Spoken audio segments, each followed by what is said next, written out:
হে everyone, কেমন আছো তোমরা? আশা করছি ভালোই আছো। আজকে তোমাদেরকে আমার ভিডিওতে বাড়িতে কিভাবে কোকোনাট অয়েল তৈরি করা যায় সেটার প্রসেস শেখাবো। এবার দেখো, সত্যিকারে বলতে গেলে বাজারে যে কোকোনাট অয়েলগুলো পাওয়া যায় বেশিরভাগটাই হচ্ছে ভেজাল। একটা পিওর কোকোনাট অয়েল পাওয়া খুব ভাগ্যের ব্যাপার, আর সেটা বাড়িতেই পসিবল। চলো তাহলে প্রসেসটা শুরু করা যাক। তুমি নারকেলকে কুড়ে নিয়ে তাকে ভালো করে গরম জলে চটকে নিতে হবে। মানে বলতে পারো সারাদিনের যা শক্তি আছে তোমাকে এইখানেই প্রয়োগ করতে হবে। ভালো তেল পাওয়ার জন্য এইটুকু তো কষ্ট করা যেতেই পারে, বলো?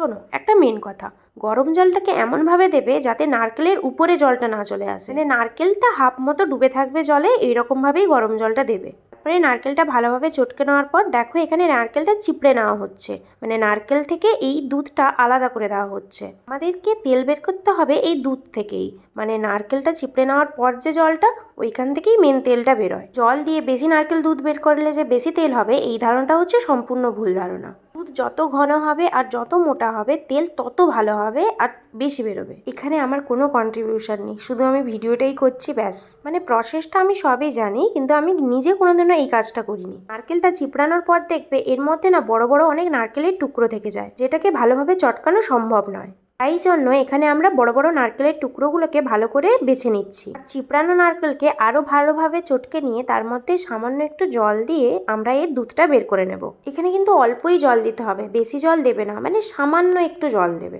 এই প্রসেসটা আমি ছোটবেলা থেকে দেখে আসছি, আমার দিদা ঠাকুমাও করতেন আর আমার মাও করতো। যদি তোমরা চুলে ভালো রেজাল্ট একটা পেতে চাও, সত্যি কথা বলছি, এই ঘরের তৈরি তেল ব্যবহার করো, রেজাল্ট কিন্তু খুব ভালো আসে। বাজারের তেল তো আমি একেবারে ইউজই করি না, এই ঘরের তৈরি তেলই আমি ইউজ করি। আর কলকাতায় যখন ছিলাম আমি তো তেল ইউজই করতাম না, তাই জন্য আমার চুলের একেবারে 12টা বেজে গেছে। আর এখন ঘরে এসে আমি এই তেল ইউজ করে অনেক ভালো রেজাল্ট পেয়েছি, মানে অনেক ভালো।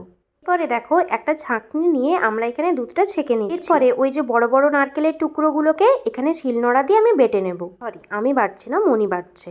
তারপরে একে ভালোভাবে বেটে নিতে হবে যাতে চটকানোটা পসিবল হয়। একেও আমরা ভালোভাবে চটকে নেব, পুরো জোর দিয়ে চটকাতে হবে, যেমন আগের বারে চটকেছিলে ঠিক তেমনভাবে। তারপরে আর কি, জলটা ভালো করে ছেঁকে নেবো। এখানে দেখো সব দুধ আবার ভালোভাবে ছেঁকে নেওয়া হচ্ছে, দুবার মতো তোমাকে ছাঁকতে হবে যাতে নারকেল কোনো মতেই এই দুধে গিয়ে না মেশে। সত্যি বলতে আমি জানি না, ঠিক আছে, যে তোমরা কেউ এই তেল মারা দেখেছো কিনা, কিন্তু এই তেল মারার একটা বেস্ট পার্ট কি জানো? শেষে একটা টেস্টি জিনিস বেরোয়, ঠিক আছে, যেটা খেতে খুব দারুণ লাগে। খুব। কি ভাবছো, খাওয়ার কথা বলছে নাকি তেলের কথা বলছে? আরে হ্যাঁ, আমি দুটোর কথাই বলছি, এক ঢেলে দুই পাখি শিকারের কথা। তারপরে উনানে একে 45 মিনিট নিজের মতো থাকতে দাও, মাঝে মাঝে একটু নাড়াচড়া করে দেবে, ব্যাস। অল্প আঁচ দিতে হবে, ঠিক আছে, বেশি আঁচ দেবে না। তারপরে 45 মিনিট পর দেখতে পাবে এই যে দেখো তেল বেরিয়েছে। হ্যাঁ, এত দুধ মেরে এইটুকুখানি তেলই তোমরা পাবে। আমরা মেরেছিলাম 4টে মতো নারকেল। আচ্ছা, তোমাদেরকে একটা টেস্টি জিনিসের কথা বলছিলাম না, দেখো তেলের পাশে একটা দেখো সাদা আর লালচে মতো একটা জিনিস বেরিয়েছে, এটা হলো সেই টেস্টি জিনিস। তারপর তেলটা ছেঁকে নিলেই তৈরি আমাদের পিওর কোকোনাট অয়েল। টাটা, দেখা হচ্ছে নেক্সট ভিডিওতে।